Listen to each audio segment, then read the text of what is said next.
جس کے چہرے پر لمبی داڑھی ہے، جس کے ماتھے پر سجدے کا نشان ہے، اسی سماج میں جہیز چلتا ہے، اسی سماج میں بارات چلتی ہے، اسی سماج میں غریب کی بیٹی کی شادی کرنے کے لیے غریب بیٹی کا باپ لون لیتا ہے، زمین بیچتا ہے، جائیداد بیچتا ہے، پھر اپنی غریب لڑکی کی شادی کرتا ہے۔ اس غریب انسان جس کے پاس 3-4 بیٹیاں ہوں، وہ اپنی بیٹیوں کو اپنے سینے کا بوجھ سمجھتا ہے۔ اس کے ذمہ دار کون ہے؟ اس کا ذمہ دار پورا سماج ہے، پورا معاشرہ ہے۔ بیٹی کو بوجھ بنا کے رکھا ہے۔ بیٹی بوجھ نہیں ہے میرے بھائی، بیٹی رحمت ہوتی ہے۔ اگر بیٹی بوجھ ہوتی، اللہ نے اپنے نبی کو 4 بیٹیاں نہ دی ہوتی۔ اللہ نے اپنے آخری نبی کو، اپنے سب سے محبوب نبی کو اللہ نے 4 بیٹیوں کا باپ بنایا۔ اور معاف کرنا، میرے نبی صرف بیٹیوں کے باپ نہیں تھے، بیٹیوں کی جان تھے۔ میرے نبی اپنی بیٹیوں کی آنکھ میں کبھی آنسو نہیں دیکھتے تھے، میرے نبی اپنی بیٹیوں سے بہت محبت کرتے تھے۔ اللہ کہہ رہا ہے وَيَعْلَمُ مَا فِي الْأَرْحَامِ، ماں کے پیٹ میں کیا ہے یہ میں ہی جانتا ہوں، کوئی نہیں جانتا۔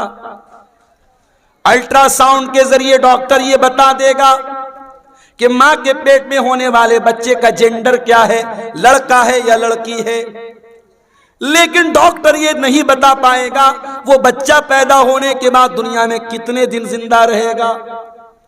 ڈاکٹر یہ بھی نہیں بتا پائے گا وہ لڑکا ہو یا بچہ یا بچی دنیا میں آنے کے بعد نیک بنے گا یا برا بنے گا، نمازی بنے گا یا بے نمازی بنے گا، مسلمان بنے گا یا کافر بنے گا، وہ کیا بنے گا، اس کا کیریکٹر کیا ہوگا، اس کا مزاج کیا ہوگا، اللہ سب جانتا ہے۔ وَيَعْلَمُ مَا فِي الْأَرْحَامِ، رحم مادر میں جو بچہ ہے اس کا XYZ سب اللہ جانتا ہے۔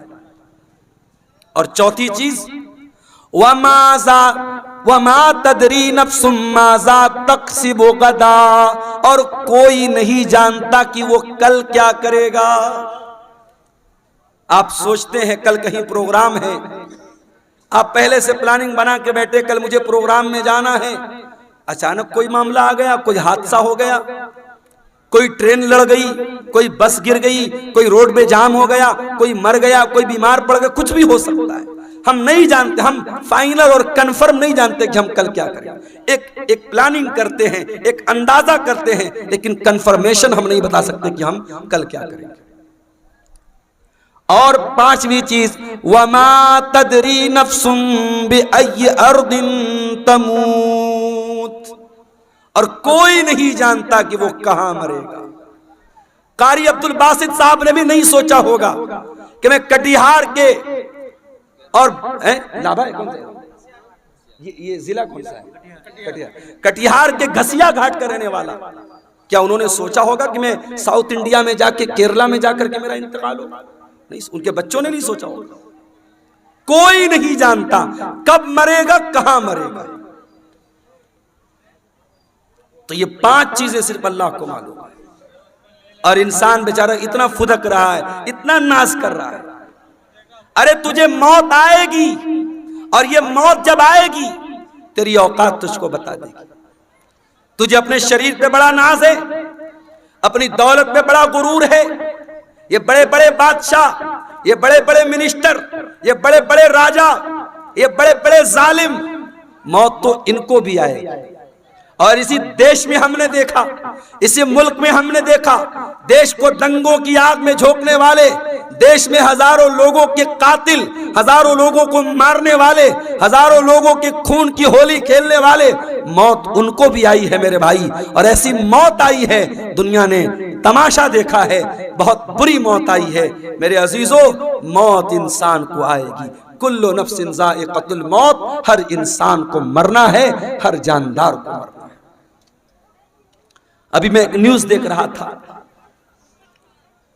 امریکہ میں ایک لیبوریٹری بنائی جا رہی ہے، ایک پریوگ شالہ، اور وہاں انسان کی باڈی کو رکھا جا رہا ہے، اور ایک باڈی کو رکھنے پر کئی کروڑ روپے خرچ آ رہے ہیں۔ اور انسان باڈی کو رکھ کر کے کیا پلاننگ کر رہا ہے، دوبارہ اس مردہ کو ہم زندہ کیسے کریں، اس پر وہاں ریسرچ ہو رہی ہے۔ بہت سارے لوگ پیسہ خرچ کر کے اپنی باڈی کو اس میں پریزرو کروا رہے ہیں اور اس پر ریسرچ چل رہی کہ کیسے مردہ انسان کو زندہ کیا جائے. کیا یہ پاسبل ہے؟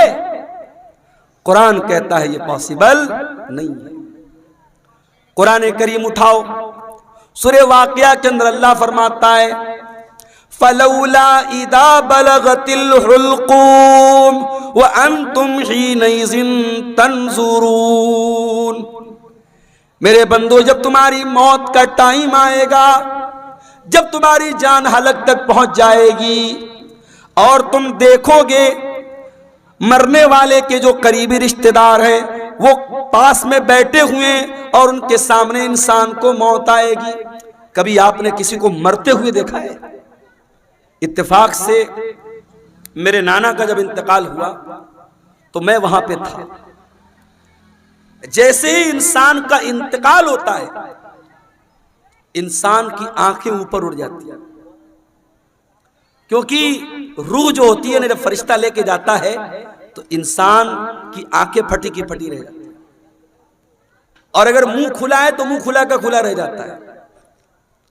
مرنے والے کو تم دیکھ رہے ہو کہ وہ مر رہا ہے. وَنَحْنُ أَقْرَبُ إِلَيْهِ مِنْكُمْ وَلَكِنْ لَا تُبْصِرُونَ. ماں کا انتقال ہو رہا ہے، بچے بغل میں بیٹھے ہیں. باپ کا انتقال ہو رہا ہے، بیٹے بغل میں بیٹھے ہیں. بیٹوں کو یہ لگ رہا ہے کہ باپ سے سب سے زیادہ قریب ہم ہیں، بیٹی کو یہ لگ رہا ہے ماں سے سب سے زیادہ قریب ہم ہیں. اللہ کہتا ہے وَنَحْنُ أَقْرَبُ إِلَيْهِ مِنْكُمْ وَلَكِنْ لَا تُبْصِرُونَ. مرنے والے سے سب سے زیادہ قریب ہم ہیں. فَلَوْلَا إِن كُنْتُمْ غَيْرَ مَدِينِينَ تَرْجِعُونَهَا إِن كُنْتُمْ صَادِقِينَ. اے میرے بندو، اگر تم کو یہ لگتا ہے کہ کوئی اللہ نہیں ہے، کوئی رب نہیں ہے، کوئی موت دینے والا نہیں ہے اور تم کسی کے انڈر میں نہیں ہو، تم کسی کے پاور میں نہیں ہو، تو ذرا مرنے والے کو دوبارہ زندہ کر کے دکھا دو، ذرا روح کو واپس ڈال کے دکھا دو. نہیں کر سکتے. مردہ زندہ نہیں ہو سکتا میرے بھائی. جو مر گیا وہ مر گیا، اب مرنے کے بعد دوبارہ اس کے اندر جان نہیں ڈال سکتے. یہ ہے موت. اور کبھی غور کرنا، موت ہماری بے بسی بتاتی ہے. جب ہمارا انتقال ہوتا ہے نا، دنیا میں آپ کے سامنے آیا ہوں کرتا پائجامہ صدری پہن کے آیا ہوں. مریں گے تو کیا پہنیں گے؟ کفن پہنیں گے. دنیا میں نہانے جائیں گے، کوئی لکس سے نہا رہا ہے، کوئی لائف بوائے سے نہا رہا ہے، کوئی سنتھول سے نہا رہا ہے، کوئی الگ الگ برانڈ کے صابن استعمال کر رہے ہیں. جاڑے کا موسم ہے، ہم گرم پانی کر کے نہا رہے ہیں. گھروں میں جو پیسے والے لوگ ہیں گیزر لگواتے ہیں. گرمی کا موسم ہے، ٹھنڈے پانی سے نہاتے ہیں. مر گیا بیچارہ کچھ نہیں بولتا. گرم سے نہلاؤ، ٹھنڈے سے نہلاؤ، صابن کے ساتھ نہلاؤ، بنا صابن کے نہلاؤ، کچھ نہیں بول سکتا. دنیا میں نہاتا تھا، اپنا الگ ایٹیٹیوڈ تھا، آدھا گھنٹے تک نہاتا رہتا تھا. چہرے کے لیے الگ فیس واش تھا، باڈی کے لیے الگ باڈی واش تھا، بالوں کے لیے الگ شیمپو تھا. لیکن آج مرنے کے بعد آج اتنا بے بس ہے انسان، دوسرے اس کو نہلا رہے ہیں، اس کے رشتہ دار اس کو نہلا رہے ہیں. وہ بیچارہ یہ کہنے کی طاقت بھی نہیں رکھتا کہ میں تو لک سے نہایا کرتا تھا، تم مجھے بیر کی پتیوں سے کیوں نہلا رہے ہو؟ میں تو فلاں صابن سے نہایا کرتا تھا، میرا فیوریٹ صابن کہاں ہے، میرا شیمپو کہاں ہے، میرا باڈی واش کہاں ہے، میرا فیس واش کہاں ہے؟ وہ بیچارہ یہ کہنے کی طاقت بھی نہیں رکھتا کہ میں تو دنیا میں پانی ہمیشہ گرم کر کے نہایا کرتا تھا، تم مجھے ٹھنڈے پانی سے کیوں نہلا رہے ہو؟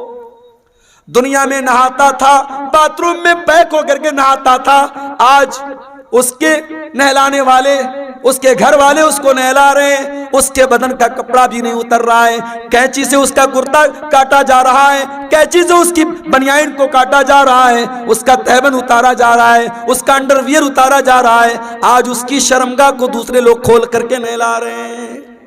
اللہ اکبر، کتنی بے بسی ہے میرے بھائی. نہلا دیا گیا. اب کفن کا نمبر آیا. اسلام کی تعلیم دیکھو، امیر آدمی کو بھی وہی کفن دینا ہے، غریب کو بھی وہی کفن دینا ہے. وہی سوتی کپڑا ہے، وہی سفید چادر ہے، دنیا میں بہت رنگین رنگین پہن کر کے چلا کرتا تھا، برانڈڈ کپڑے پہنا کرتا تھا، مہنگے کپڑے پہنا کرتا تھا۔ آج مرنے کے بعد اسی سوتی چادر میں اسی سوتی چادر میں تجھ کو کفنایا جا رہا ہے، اسی سوتی کفن میں تجھ کو کفنایا جا رہا ہے، کفنا دیا گیا۔ اب اس کے بعد قبرستان لے کے جانا ہے۔ اگر قبرستان قریب میں ہے، جنازے کی چارپائی پہ لاش کو رکھا گیا، چارپائی کو 4 لوگوں نے کندھے پر اٹھایا، لے کے قبرستان پہنچے۔ اتنا بے بس ہے انسان، مرنے کے بعد ہل نہیں سکتا۔ اس کی باڈی کو 4 لوگ مل کر کے جنازے پر اٹھا کر کے لے کے قبرستان جا رہے۔ قبرستان لے کے جایا گیا، وہاں پہلے سے قبر کو کھود کر کے ریڈی کیا گیا ہے، جنازے کو قبر میں اتارا گیا، مٹی ڈالی گئی، قبر تیار ہو گئی، گھر والوں نے کھڑے ہو کر کے مغفرت کی دعا کر دی، آسانی کی دعا کر دی، پھر اس کے بعد مٹی ہاتھ سے اپنے مٹی جھاڑ کر کے گھر والے واپس چلے گئے۔ اے انسان، تو کتنا غافل ہے، تو کیا کیا حرکتیں کرتا ہے۔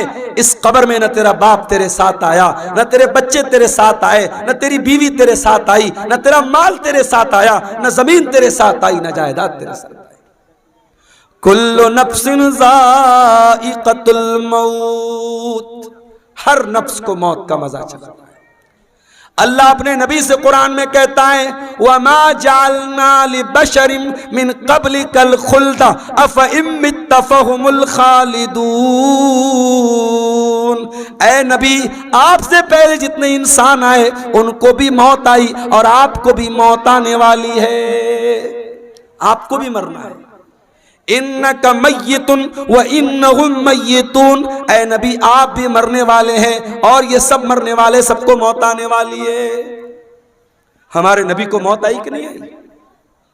آئیے ذرا سا نبی کی وفات کا نقشہ آپ کے سامنے کھینچتے ہیں۔ نبی کا انتقال کب ہوا؟ ربیع الاول کے مہینے۔ عمر کتنی تھی؟ 63 برس۔ مہینہ کون سا؟ ربیع الاول۔ تاریخ کون سی؟ 12 تاریخ۔ دن کون سا؟ سوموار کا دن۔ تھوڑا اور پیچھے چلو، ربیع الاول کے پہلے جب رمضان کا مہینہ آیا، پیارے نبی کی عادت تھی رمضان میں ہر سال حضرت جبریل علیہ السلام آپ کے پاس آتے تھے اور آپ کو قرآن کا دور کراتے تھے، قرآن پڑھاتے تھے اور آپ ان کو قرآن سناتے تھے۔ آخری بار جب آپ کی زندگی کا آخری رمضان تھا، اللہ کے پیارے نبی نے جبریل کو 2 مرتبہ قرآن سنایا۔ اللہ کے نبی نے حضرت جبریل کو 2 مرتبہ قرآن سنایا۔ یہ اس بات کی علامت تھی کہ اب آخری رمضان ہے، اب اس کے بعد کوئی رمضان آنے والا نہیں ہے۔ کچھ دنوں کے بعد جب حج کا موسم آیا، اللہ کے پیارے نبی نے اپنے صحابہ سے کہا میں حج کے سفر پہ جا رہا ہوں، جس کو میرے ساتھ حج کرنا ہے وہ چل سکتا ہے۔ صحابہ اکرام اپنے نبی کے ساتھ حج کے سفر پہ نکلے۔ 1 لاکھ سے زیادہ صحابہ حج کے اس سفر میں اپنے نبی کے ساتھ ہیں، اور اس حج کے دوران اللہ کے پیارے نبی بار بار اپنے صحابہ سے کہہ رہے ہیں خذوا عنی مناسککم، خذوا عنی مناسککم، او لوگوں مجھ سے حج کا طریقہ سیکھ لو، مجھ سے حج کے ارکان سیکھ لو۔ ہو سکتا ہے کہ آئندہ سال تم اپنے نبی کو نہ پاؤ، ہو سکتا ہے آئندہ سال میرا انتقال ہو جائے، ہو سکتا ہے آئندہ سال میں زندہ نہ رہوں۔ آپ نے حج کیا ہے اور حج کے 2.5 مہینے کے بعد آپ کا انتقال ہوا۔ ذی الحجہ، محرم، سفر، ربیع الاول۔ ذی الحجہ میں آپ نے حج کیا ہے، ربیع الاول میں آپ کا انتقال ہوا ہے۔ انتقال سے پہلے آپ نے حضرت معاذ بن جبل رضی اللہ تعالیٰ عنہ کو یمن بھیجا تھا، اسلام کا داعی بنا کر، اسلام کا مبلغ بنا کر آپ نے یمن بھیجا تھا۔ آج ہمارا نوجوان، اس کے بعد جب آپ مکہ فتح ہو گیا تھا، مکہ فتح ہونے کے بعد جب قرآن کی آیت اتری اذا جاء نصر اللہ والفتح ورأیت الناس يدخلون فی دین اللہ افواجا فسبح بحمد ربک واستغفرہ انہ کان توابا. جب قرآن کی یہ چھوٹی سورت نازل ہوئی تو نبی سمجھ گئے کہ اب جب اللہ کا دین مکمل ہو رہا ہے، اللہ کا مشن پورا ہو رہا ہے، اس کا مطلب کہ اب میری موت کا ٹائم قریب آ رہا ہے. انہی دنوں میں اللہ کے نبی بیمار پڑ گئے. ایک انصاری صحابی کے جنازے میں آپ گئے. یہ سفر کی آخری تاریخوں میں سے کوئی تاریخ تھی، غالباً سفر کی 27 تاریخ تھی. آپ جنازے میں سے واپس آنے لگے، آپ کے سر میں بہت تیز درد ہونے لگا. آپ گھر آئے، آپ نے حضرت عائشہ سے کہا عائشہ میرے سر میں بہت تیز درد ہو رہا ہے. حضرت عائشہ نے آپ کے سر پر پٹی رکھ دی. آپ کو بہت تیز بخار آیا اور بخار اتنا تیز تھا کہ پٹی کے اوپر سے بھی بخار کی گرمی محسوس ہو رہی تھی. یہ بدھ کا دن تھا، یہ بدھ کا دن تھا اور سفر کی آخری تاریخوں میں سے کوئی تاریخ تھی. یہیں سے اللہ کے نبی کی بیماری کا آغاز ہوا. اللہ کے پیارے نبی کو خیبر کے موقع پر ایک یہودی عورت نے گوشت میں زہر ملا کر کے کھلایا تھا. اس گوشت کا اثر 4 سال کے بعد ظاہر ہو رہا تھا. آپ حضرت عائشہ سے کہتے تھے اے عائشہ وہ گوشت جو میں نے خیبر میں کھایا تھا اس کے اندر جو زہر ملا تھا اس زہر کا اثر میں اپنی اتڑیوں کے اندر پاتا ہوں، اپنے معدے کے اندر پاتا ہوں. اس زہر کا اثر آپ نے اپنی باڈی پر محسوس کیا. اسی بیماری کی ایام میں ایک دن اللہ کے پیارے نبی خطبہ دیتے ہیں. صحابہ کرام کا مجمع بیٹھا ہوا ہے، اللہ کے پیارے نبی خطبہ دے رہے ہیں اور خطبے میں آپ کہتے ہیں ان اللہ خیر عبدا، اللہ تعالیٰ اپنے ایک بندے کو اختیار دے رہا ہے، اپنے ایک بندے کو چوائس دے رہا ہے کہ اے میرے بندے تو چاہے تو دنیا کی نعمتوں کو لے لے اور چاہے تو میرے پاس آ جا اور اس سے اچھی نعمتیں میں تجھ کو دے دوں. تو اللہ کے اس بندے نے اللہ کے پاس جانے کو پسند کر لیا. ابھی اتنا بیان کیا تھا آپ نے کہ ابو بکر صدیق زاروں قطار رونے لگے اور روتے ہوئے کہنے لگے فدیناک بآبائنا و امہاتنا، ہمارے ماں باپ آپ کے اوپر فدا ہو جائیں، ہمارے ماں باپ آپ پر قربان ہو جائیں. ابو سعید خدری کہتے ہیں ہمیں بڑی حیرت ہوئی کہ اللہ کے پیارے نبی تو ایک کامن بات بتا رہے، ایک عام بات بتا رہے ہیں، اس میں رونے کی کیا بات ہے؟ یہ ابو بکر کیوں رو رہے ہیں اور روتے روتے یہ کیوں کہہ رہے ہیں کہ ہمارے ماں باپ آپ کے اوپر قربان ہو جائیں؟ مگر ہم کو بعد میں پتا چلا کہ اللہ کے پیارے نبی اپنی بات کر رہے تھے کہ اللہ تعالیٰ مجھ کو اپنے پاس بلانا چاہتا ہے. اسی خطبے میں آپ نے کہا اے لوگوں کان کھول کر کے سن لو، میرے اوپر سب سے زیادہ اگر کسی کا احسان ہے، اس کے مال کا، اس کے ٹائم کا سب سے زیادہ اگر کسی نے احسان کیا ہے ابو بکر صدیق نے کیا ہے. او لوگو اگر میں دنیا میں کسی کو خلیل بناتا ابو بکر کو خلیل بناتا، مگر میں اللہ کا خلیل ہوں، اللہ نے مجھے اپنا خلیل بنایا ہے. اے لوگو مسجد میں جتنے لوگوں کے دروازے کھڑکیاں ہیں سب بند کر دیے جائیں سوائے ابو بکر کے گھر کے دروازے کے. ابو بکر کا جو دروازہ مسجد میں کھلتا ہے اس کو بند نہ کیا جائے، وہ دروازہ اوپن رہے گا، وہ دروازہ کھلا رہے گا. یہ نبی کے آخری دنوں کی بات ہے. میرے بھائی سوموار کے دن آپ کا انتقال ہوا، بدھ کا دن آیا. بدھ کے دن آپ نے صحابہ سے کہا کہ 7 الگ الگ کنویں کا پانی لایا جائے. 7 الگ الگ کنویں کا پانی لایا گیا. اللہ کے پیارے نبی نے غسل فرمایا. غسل کرنے کے بعد آپ نے اپنے سر کے اوپر پٹی باندھی اور آپ مسجد میں آئے اور منبر پر چڑھے اور آپ نے خطبہ دیا.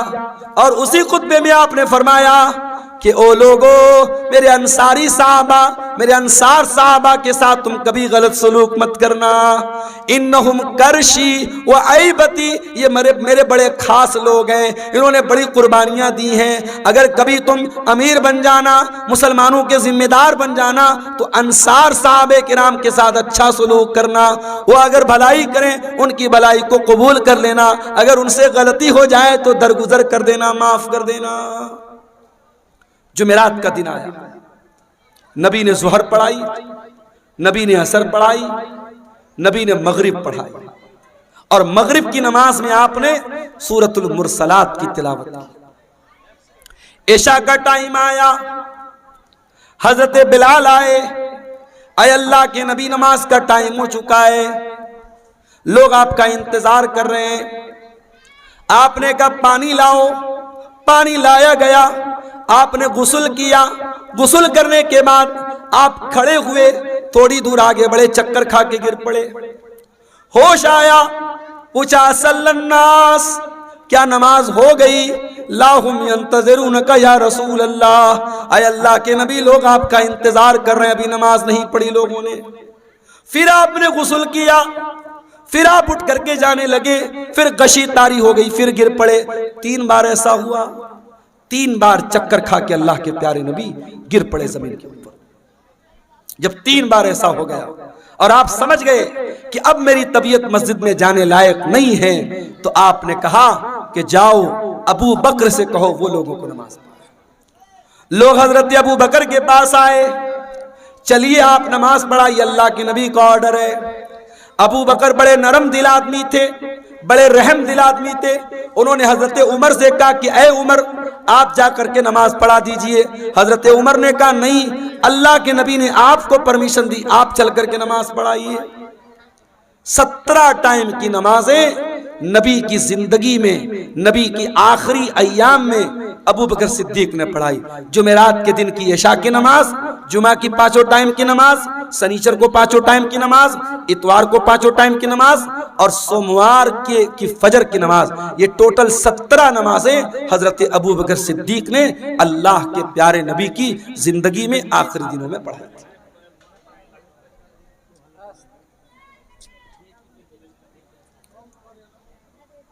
سنیچر کا دن آیا، نبی کی وفات کے 2 دن پہلے، سنیچر کا دن، نبی بہت بے چین ہے، اتنے بے چین ہے کبھی چادر اوڑھ لیتے ہیں، کبھی چادر پھینک دیتے ہیں، بے چینی آپ کے اوپر طاری ہے۔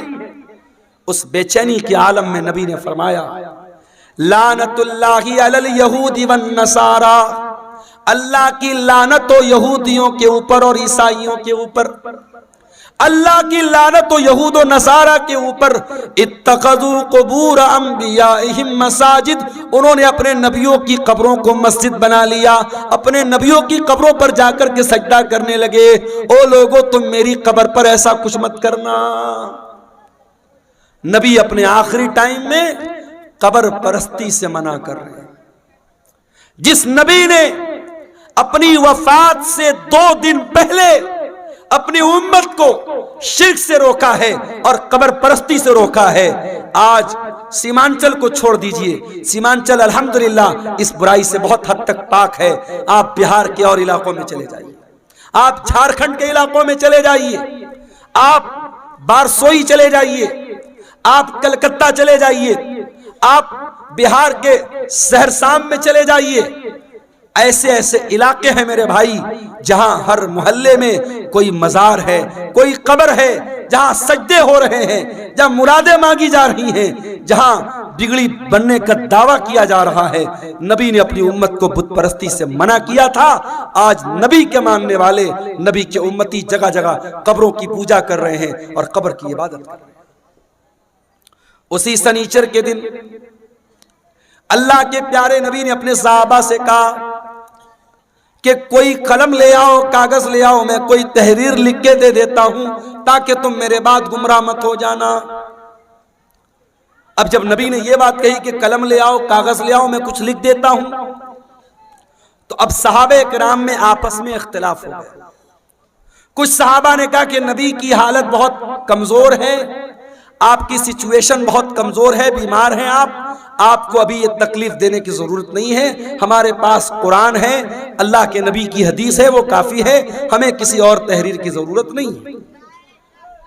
کچھ لوگوں نے کہا جب اللہ کے نبی خود کہہ رہے ہیں کہ قلم لے آؤ، کاغذ لے آؤ، میں لکھ دیتا ہوں تو لے آؤ۔ اس بات پر آپس میں جھگڑا ہونے لگا، بحث ہونے لگی، اور جب بحث ہونے لگی اللہ کے نبی نے کہا چلے جاؤ یہاں سے، نبی نے سب کو وہاں سے ہٹا دیا۔ اس کا مطلب یہ ہوا کہ اگر وہ بات اتنی امپورٹنٹ ہوتی، اتنی اہم ہوتی کہ اس کے بغیر مسلمانوں کا کام نہ چلتا تو نبی صحابہ سے یہ نہ کہتے کہ چلے جاؤ، نبی کہتے لے آؤ، میں ہر حال میں لکھ کے دے دیتا ہوں۔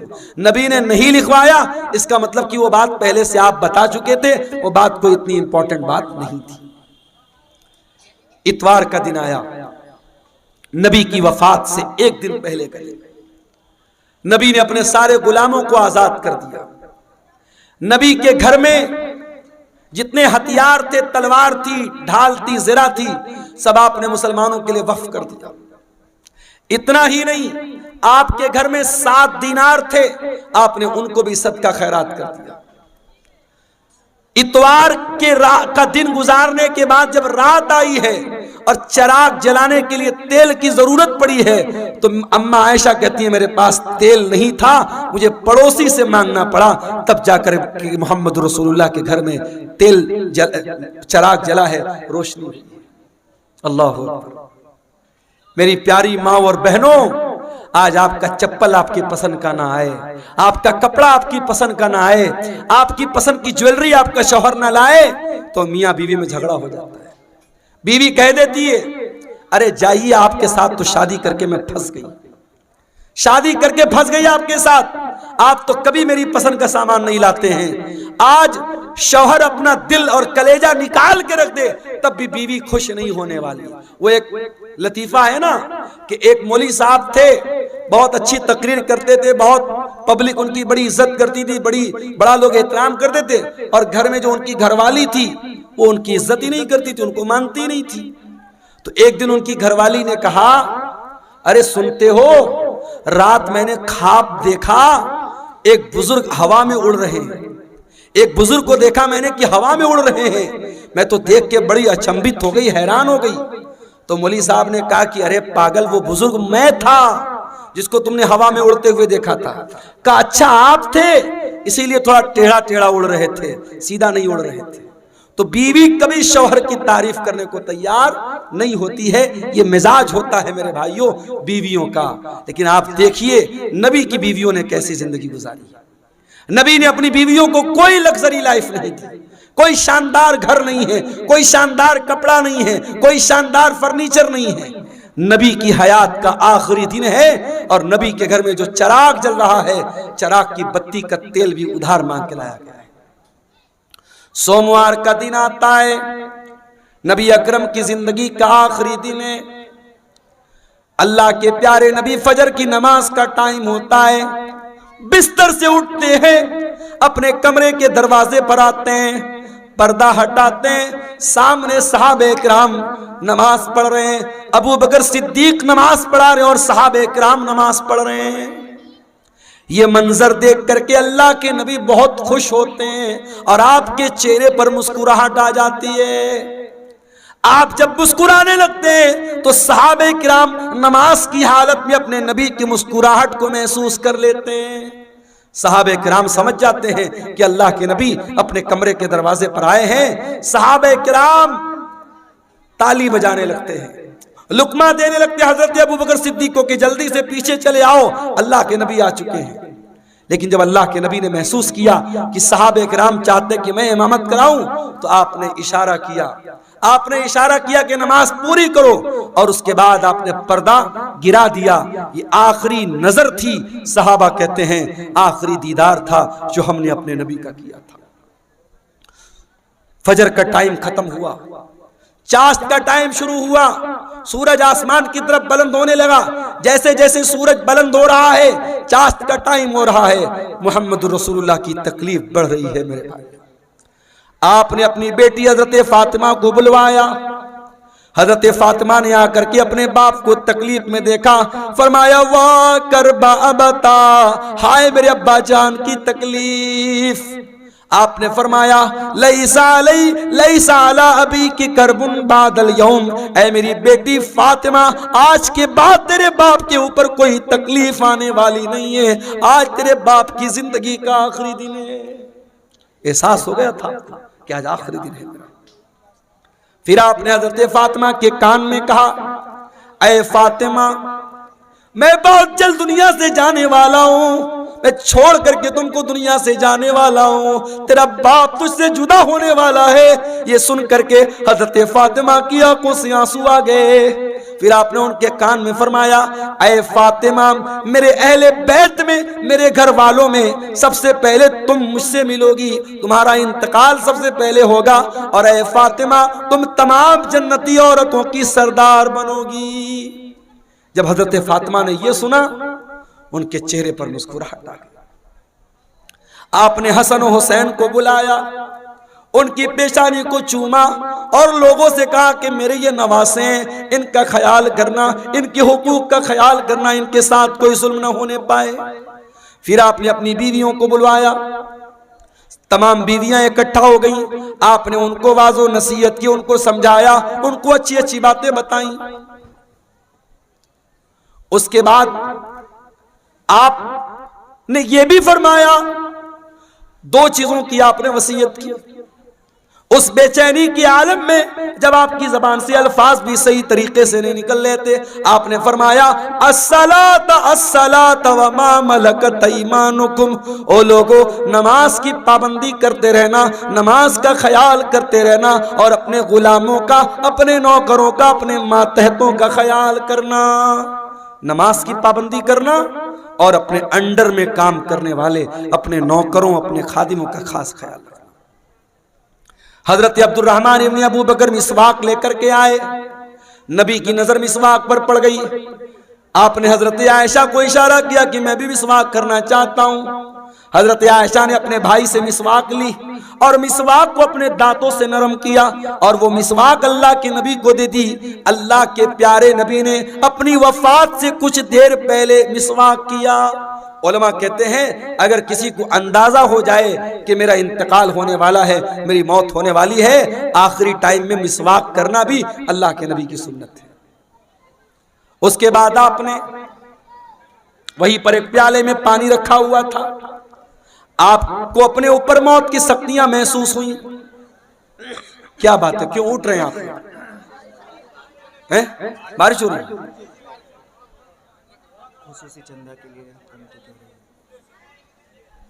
میرے بھائیوں، علاقہ اتنا پچھڑا ہوا ہے، مجھے یاد ہے جب قاری صاحب نے مجھ کو بلایا تھا اور میں جہاں ٹھہرا ہوا تھا، رات بھر مچھروں نے میرا جینا حرام کر دیا تھا، کیڑوں نے، مچھروں نے۔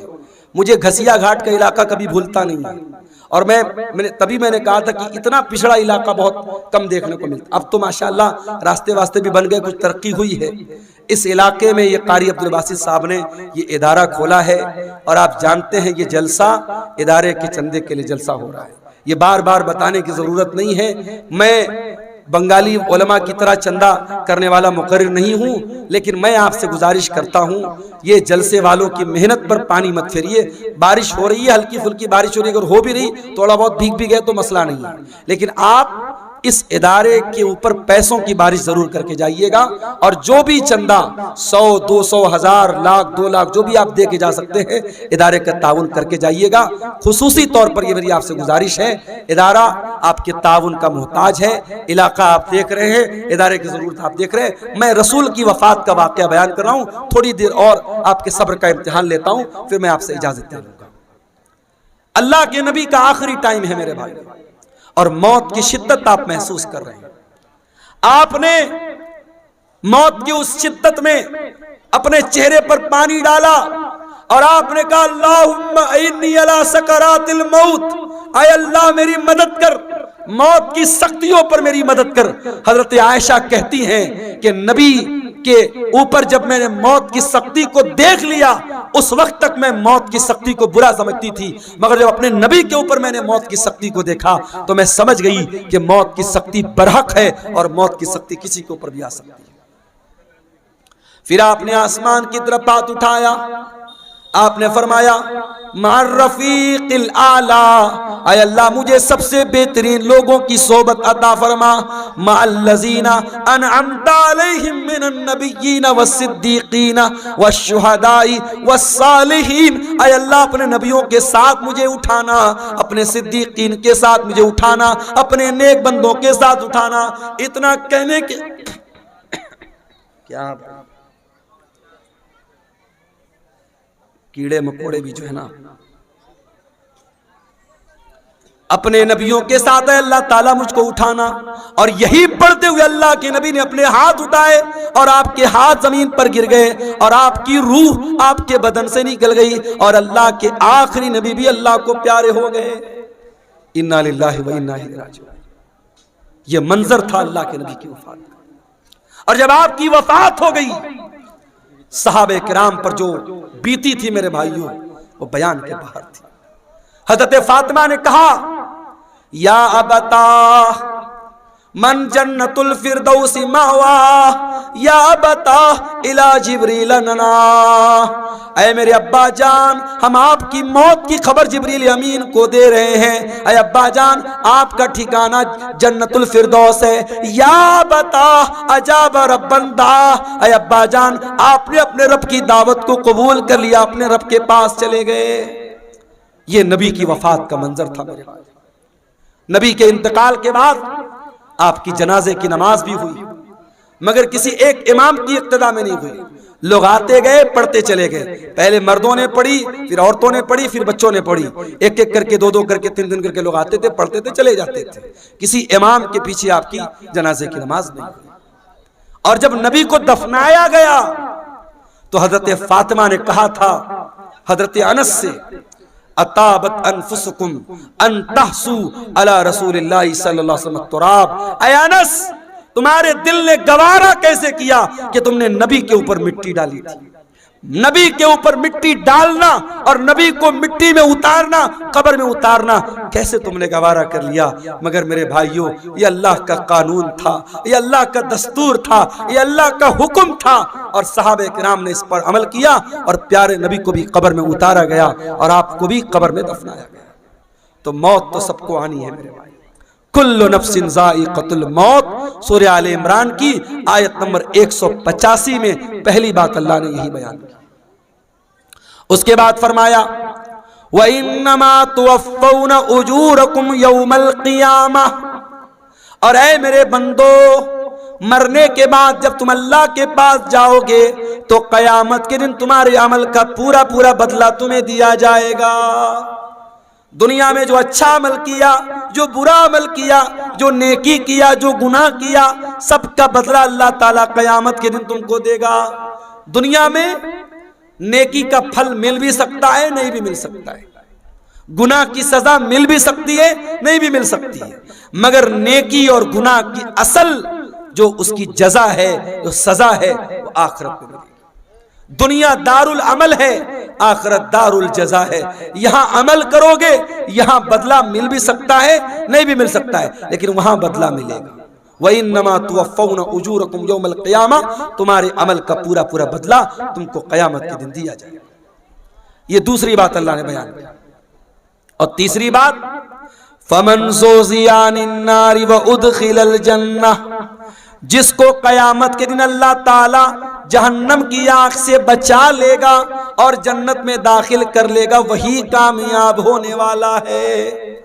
دنیا میں کتنی دولت تھی، کتنا پیسہ تھا، کتنا نام کمایا تھا، کتنا اسمارٹ تھا، کتنا ہینڈسم تھا، اس کی بیوی کیسی ہوتی، اس کے بچے کیسے تھے، یہ ہماری نظر میں کامیابی ہو سکتی ہے، مگر اللہ کی نظر میں کامیابی کیا ہے؟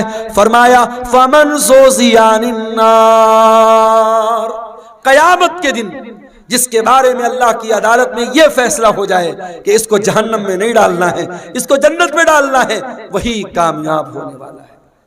میرے بھائی دنیا میں کوئی IAS کا ایگزام پاس کر لے، کوئی IPS کا ایگزام پاس کر لے، کوئی پولیس کی بھرتی کا ایگزام پاس کر لے، کوئی ٹیچنگ کے ایگزام میں پاس ہو جائے، اخبار میں نام آتا ہے، گھر والے مٹھائی بانٹتے ہیں، میرے بیٹے نے نیٹ پاس کر لیا، میرا بیٹا IAS کے ایگزام میں پاس ہو گیا، میری بیٹی نے میڈیکل کا ایگزام پاس کر لیا۔ ذرا سوچو کتنی خوشی کا لمحہ ہوگا جب قیامت کے دن اللہ کی عدالت میں یہ فیصلہ ہوگا، میرا یہ بندہ پاس ہو گیا، یہ میرا بندہ پاس ہو گیا، اس کو جنت میں لے کے جاؤ۔ اور اس انسان کے لیے کتنا افسوس کا مقام ہوگا جس کے بارے میں یہ فیصلہ ہوگا کہ اس کے بارے میں اللہ کہے گا اس کو جہنم میں لے کے جاؤ۔ میرے عزیزو، کامیابی یہ ہے، اس کامیابی کو حاصل کرنا ہے، اس کے لیے ہمیں محنت کرنا ہے۔ جہنم سے ہم کیسے بچ جائیں اور اپنے پریوار کو ہم کیسے بچا لیں، اس پر ہم محنت کریں، اس پر ہم کام کریں، یہ کرنے کا کام ہے۔ اسی لیے اللہ قرآن میں کہتا ہے قُوْ أَنفُسَكُمْ وَأَهْلِيكُمْ نَارًا، اے ایمان والو اپنے آپ کو اور اپنے گھر والوں کو جہنم کی آگ سے بچاؤ۔ دنیا کی آگ سے بچا لیا تو کون سا کمال کیا؟ دنیا کی آگ میں انسان ایک بار جلے گا، جل کے ختم ہو جائے گا، مگر قیامت کے دن کی جو جہنم کی گرمی ہوگی میرے بھائیوں، وہ بار بار جہنم کی آگ میں انسان کو جلایا جائے گا، تڑپایا جائے گا۔ جہنم کا عذاب سہن نہیں کر سکتے ہم، برداشت نہیں کر سکتے ہم۔ جب برداشت نہیں کر سکتے تو قرآن کہتا ہے جہنم کی آگ سے اپنے آپ کو بچانے کی تیاری۔ اور چوتھی بات جو اس آیت میں اللہ نے بیان کی، فرمایا وَمَا الْحَيَاةُ الدُّنْيَا إِلَّا مَتَاعُ الْغُرُورِ، دنیا کی زندگی تو دھوکے کا سامان ہے۔ جس دنیا کے چکر میں پڑھ کر تم اللہ کو بھول کے بیٹھے ہو، جنت کو بھول کے بیٹھے ہو، رسول کو بھول کے بیٹھے ہو، آخرت کو بھول کے بیٹھے ہو، یہ دنیا تو دھوکے کا سامان ہے۔ دنیا تو دھوکے کا سامان ہے میرے بھائی۔ دنیا نے آج تک کسی کے ساتھ وفا نہیں کی۔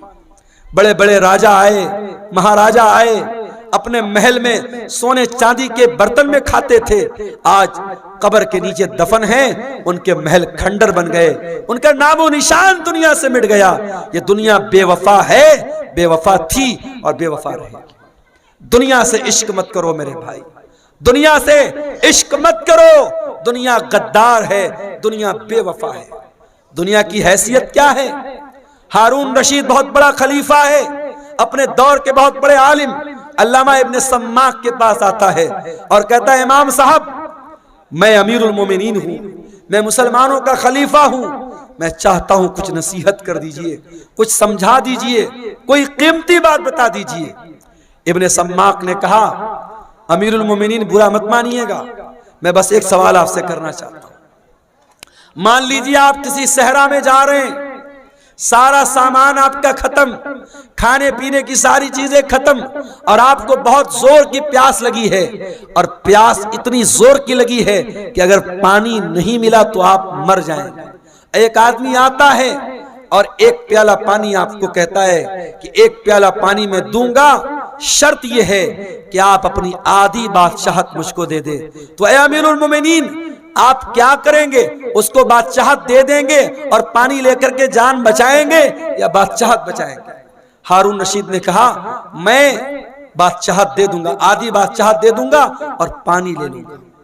ابن سماک نے کہا اے امیر المومنین پانی آپ نے پی لیا، پانی باڈی کے اندر رک گیا، پانی تھم گیا، پیشاب لگا ہے مگر پیشاب کا راستہ بند ہو گیا، پیشاب نہیں نکل رہا ہے، آپ کو درد ہو رہا ہے، تکلیف ہو رہی ہے، اگر پیشاب نہ ہوا تو آپ مر جائیں گے، زندگی کے آخری کگار پہ پہنچ گئے۔ اب ایک دوسرا انسان آیا، اس نے کہا ہارون رشید میں تیرا پیشاب جو رکا ہے اس کو کھول سکتا ہوں، تیرا پیشاب ہو جائے گا، تیرے بدن میں جو پانی رکا ہے باہر نکل جائے گا، کنڈیشن یہ ہے کہ تو اپنی آدھی حکومت مجھ کو دے دے۔ تو کیا آپ اس کو دے دیں گے؟ ہارون رشید نے کہا ہاں میں دے دوں گا۔ ہارون رشید نے کہا ہاں میں دے دوں گا۔ ابن سماک نے کہا امیر المومنین بس یہی پیغام ہے، اس بادشاہت پہ غرور مت کیجئے گا، اس سلطنت پر دھوکہ مت کھائیے گا، اس سلطنت کی اوقات ایک پیالہ پانی اور پیشاب کے چند قطرے ہے، اس سے زیادہ اس حکومت کی حیثیت نہیں ہے، اس بادشاہت کی حیثیت نہیں ہے۔ میرے عزیزوں، آج بہت سارے لوگ ہمارے بیچ میں ہیں، کل نہیں ہوں گے۔ آج اپنے پیسے پر آپ کو غرور ہے تو کان کھول کے سن لو، آپ سے زیادہ پیسہ قارون کے پاس تھا۔ اگر آپ گاؤں کے پردھان ہیں، آپ علاقے کے منسٹر ہیں، اپنے علاقے کی بڑی ہستی ہیں، اور آپ کو بڑا ناز ہے کہ صاحب میرا بڑا نام ہے، میری بڑی شان و شوکت ہے، آپ سے زیادہ شان و شوکت فرعون کی تھی۔ آپ سے بڑی بادشاہت نمرود کے پاس تھی، نہ نمرود کی بادشاہت اس کے کام آئی، نہ فرعون کی سلطنت اس کے کام آئی، نہ قارون کی دولت اس کے کام آئی، نہ قوم عاد کی طاقت اس کے کام آئی، نہ قوم سمود کا پاور اس کے کام آیا۔ میرے پیارے ساتھیوں، اگر کام آنے والی کوئی چیز ہے، اللہ کا دین کام آئے گا، آپ کے نیک عمل آپ کے کام آئیں گے، ایمان آپ کے کام آئے گا، آپ کا عقیدہ آپ کے کام آئے گا۔ میرے عزیزوں، سورہ آل عمران کی آیت میں 4 سبق ہمیں ملے۔ پہلا سبق مرنا ہے، کل نفس ذائقۃ الموت، ہر نفس کو موت کا مزہ چکھنا ہے۔ یہ مدرسے والے چندے کے لیے آپ سے اپیل کر رہے ہیں، اور آپ اتنے بھی غریب نہیں ہیں 150 آپ نہ دے سکے، مگر آج نہیں دے رہے ہیں، اور جب مر جائیں گے تو بیٹا کیا کرے گا؟ زندگی میں کبھی باپ کی طرف سے صدقہ نہیں کیا، کبھی باپ نے خود صدقہ نہیں کیا، مر گیا تو بیٹا کیا کر رہا ہے؟ باپ کی طرف سے مدرسہ بنوا رہا ہے، باپ کی طرف سے ٹیوب ویل لگوا رہا ہے، ماں کی طرف سے مسجد میں قرآن دے رہا ہے۔ ارے زندگی میں ماں باپ کی قدر کرو، اور زندگی میں صدقہ خیرات کیا کرو۔ اللہ کے نبی سے پوچھا گیا سب سے افضل صدقہ کون سا ہے، سب سے بہترین صدقہ کون سا ہے؟ آپ نے فرمایا انت صدق وانت صحیح شحیح تخشى الفقر وتأمل الغنى، سب سے بہترین صدقہ یہ ہے، تندرستی کی حالت ہے، مال کی محبت ہے، پیسہ بہت ہے، مال کی محبت ہے، تندرستی ہے، اور ڈر ہے کہ پیسہ ختم نہ ہو جائے، اور پیسہ آنے کی امید ہے، ایسی سچویشن میں جو صدقہ کیا جائے وہ سب سے بہترین صدقہ ہے۔ میرے عزیزوں، صدقہ خیرات کرنے کے لیے، نیکی کے کام میں حصہ لینے کے لیے موت کا انتظار مت کرو۔ موت آئے گی اور پل بھر میں آپ کا فیصلہ کر دے گی، موت آپ کا کام تمام کر دے گی۔ اس لیے میرے عزیزوں، قرآن کیا کہہ رہا ہے؟ یا ایھا الذین آمنوا لا تلھکم اموالکم ولا اولادکم عن ذکر اللہ، اے ایمان والو، تمہارا مال اور تمہاری اولاد تم کو اللہ کے ذکر سے غافل نہ کر دے۔ مال کے چکر میں کہیں اللہ کو بھول نہ جانا، اولاد کے چکر میں کہیں اللہ کو بھول نہ جانا۔ وَمَن يَفْعَلْ ذَلِكَ فَأُولَئِكَ هُمُ الْخَاسِرُونَ، اور جو ایسا کرے گا بہت نقصان اٹھائے گا۔ وَأَنفِقُوا مِمَّا رَزَقْنَاكُمْ مِن قَبْلِ أَن يَأْتِيَ أَحَدَكُمُ الْمَوْتُ، اور اے ایمان والو، ہم نے جو روزی دی ہے اس میں سے خرچ کرو اس کے پہلے کہ موت آ جائے۔ فَيَقُولَ رَبِّ لَوْلَا أَخَّرْتَنِي إِلَىٰ أَجَلٍ قَرِيبٍ فَأَصَّدَّقَ وَأَكُن مِّنَ الصَّالِحِينَ، کہیں ایسا نہ ہو کہ موت کے آنے کے بعد تم کہو کہ اے اللہ 1 گھنٹے کا ٹائم اور دے دے، 1 منٹ کا ٹائم اور دے دے، میں تیری راہ میں صدقہ کرنا چاہتا ہوں، میں نیک بننا چاہتا ہوں۔ وَلَن يُؤَخِّرَ اللَّهُ نَفْسًا إِذَا جَاءَ أَجَلُهَا، لیکن اللہ کا قانون یہ ہے، موت آ گئی تو 1 سیکنڈ پہلے نہیں مر سکتے، 1 سیکنڈ بعد میں نہیں مر سکتے۔ مجھے بہت اچھی طریقے سے یاد ہے 10 اکتوبر 2020 کی وہ شام، 10 اکتوبر 2020 کی وہ رات جب میری ماں کا انتقال ہوا تھا، اور میں بنارس کے اپنے گھر کے بہت قریب کے ہاسپٹل میں ماں کو لے کے جا رہا تھا۔ ہارٹ اٹیک آیا تھا، شوگر کی پیشنٹ تھی وہ، اور بائک پر بٹھا کر پیچھے میرا چھوٹا بھائی بیٹھا تھا، اور ہاسپٹل کے کیمپس کے اندر جیسے ہی ہم داخل ہوئے تھے، ماں کا جسم بے جان ہو کے بائک سے نیچے گرا تھا، اور جب ہم لوگوں نے سارے بھائی وہاں پہنچ چکے تھے، اور جب ماں کو اٹھا کر کے ہم لوگ ICU میں لے کے جا رہے تھے، تو نیچرل بات ہوتی ہے، مرنے کے بعد انسان کی باڈی کا وزن بڑھ جاتا ہے۔ وزن سے اندازہ لگ گیا کہ اب روح نکل چکی ہے، اب موت آ چکی ہے۔ ہمارے پاس کرنے کو باتیں بہت تھی، ہم لوگ کہہ سکتے تھے 5 منٹ پہلے لائے ہوتے، ڈاکٹر نے دیکھا ہوتا، یہ ہوا ہوتا، وہ ہوا ہوتا. یہ سب بہانے اپنی جگہ، قرآن کی یہ آیت اپنی جگہ. وَلَن يُؤَخِّرَ اللَّهُ نَفْسًا إِذَا جَاءَ أَجَلُهَا. موت تو اپنے وقت پر آتی ہے میرے بھائی. اس لیے اپنے نوجوان ساتھیوں سے بھی کہنا چاہتا ہوں، سیمانچل کے جلسوں میں میں کہیں کہیں بڑی بے حیائی بھی دیکھتا ہوں، سڑکوں پر لڑکے لڑکیوں کا جمگٹ بھی دیکھتا ہوں، بڑا ایسا ماحول میں دیکھتا ہوں. پورے انڈیا میں وہ ماحول کہیں نظر نہیں آتا. میرے بھائیوں، یہ جلسے، یہ پروگرام ٹھیک ہے، ادارے والوں کے اپنے مسائل ہیں، مدرسوں کی اپنی مجبوری ہے، جلسہ کرانے بغیر ان کو چندہ نہیں ملے گا. جلسہ آپ کرائیے، شوق سے کرائیے اور تقریر آپ کرائیے، مگر میں گھسیا گھاٹ کے مدرسے کے ذمہ داروں سے بھی کہنا چاہوں گا، اور ویڈیو بن رہا ہے، سیمانچل کے تمام مدرسوں کے ذمہ داروں سے کہنا چاہوں گا کہ اب بہت دیر ہو چکی ہے. اب اپنے جلسوں کو تھوڑا سا کنٹرول کر لو، عورتوں کا انتظام رکھو، لیکن سختی سے منع کر دو. کوئی میلہ ٹھیلا نہیں لگے گا، کوئی عورتوں کے سامان کی دکان نہیں لگے گی، کوئی سڑک اور چوراہے پر مردوں اور عورتوں کا جمگٹ نہیں لگے گا. اور اگر نہیں کر سکتے تو پھر جلسے بند کر دو میرے بھائی، جلسے بند کر دو. یہ میلے کے نام پر اگر مردوں عورتوں کا جمگٹ ہوتا ہے تو اتنا بڑا گناہ نہیں ہے، اتنا بڑا گناہ نہیں ہے جتنا بڑا گناہ بڑے بڑے بینر لگا کے، بڑے بڑے فاٹک لگا کے، بڑے بڑے علماء کی تقریر کرا کے، اور سڑکوں پر مردوں عورتوں کا جب ہم جمگھٹ دیکھتے ہیں، جوان جوان لڑکیاں جا رہی ہیں اور جوان لڑکے ان کو دیکھ کر آوازیں کس رہے ہیں، اشارے بازی کر رہے ہیں، نین مٹکا ہو رہا ہے. یہ منظر دیکھ کر واللہ دل کو تکلیف ہوتی ہے. اور میں یہ سوچتا ہوں 2009 سے میں سیمانچل میں آ رہا ہوں، 15 سال ہو گئے، ہر سال آ رہا ہوں، تقریریں کر رہا ہوں، لیکن حالات جس کے تس ہے بلکہ اور برے ہو رہے ہیں. حالات کب سدھریں گے میرے بھائی؟ ہم کب جاگیں گے؟ کب ہوش میں آئیں گے؟ کب ہم چیتیں گے؟ کب اپنے عمل کو ہم سدھاریں گے؟ میرے عزیزوں، آج کی تقریر میں یہی پیغام دے رہا ہوں کہ اس کے پہلے کی موت آ جائے اور یہ گناہ کرتے ہوئے اللہ کے یہاں ہم چلے جائیں، اپنے عمل کی اصلاح کر لو میرے بھائی، اپنی برائیوں سے توبہ کر لو. اور یاد رکھو، توبہ کرنے کے لیے کل کا انتظار مت کرو. جاؤ اپنے کمرے کا دروازہ بند کرو.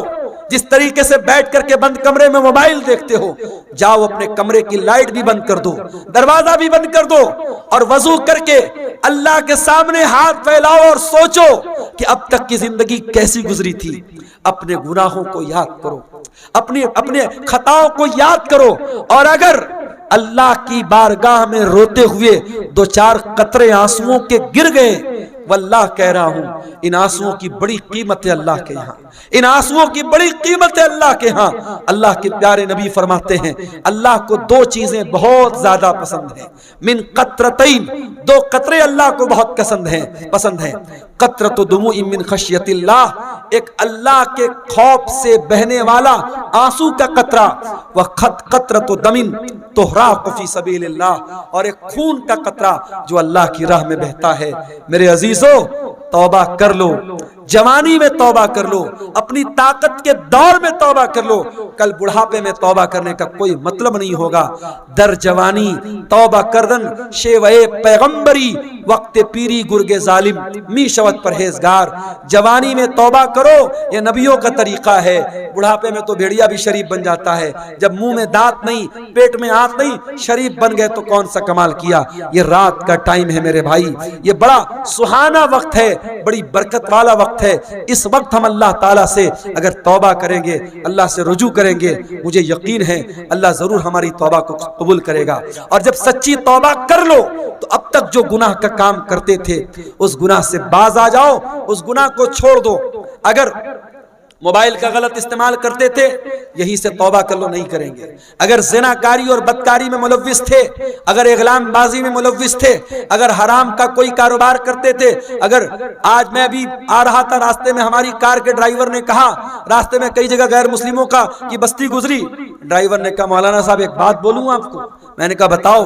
کہنے لگا کہ بہار میں اور خاص طور سے ہمارے اس علاقے میں آج کے دن ہمارے بہت سارے غیر مسلم بہت جوا کھیلتے ہیں، اور ان کا یہ ماننا ہے، غیر مسلم بھائیوں کا یہ ماننا ہے کہ دیوالی کی رات جو جوا کھیلے گا اور جیت جائے گا وہ سال بھر ہمیشہ جیتے گا، وہ کبھی ہارے گا نہیں.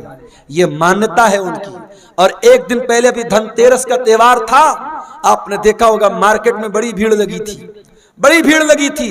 دھنتیرس والے دن ہمارے غیر مسلم بھائیوں کا یہ ماننا ہے کہ کچھ نہ کچھ سامان ان کو خریدنا ہے، چاہے جھاڑو ہی خریدیں گے مگر خریدیں گے۔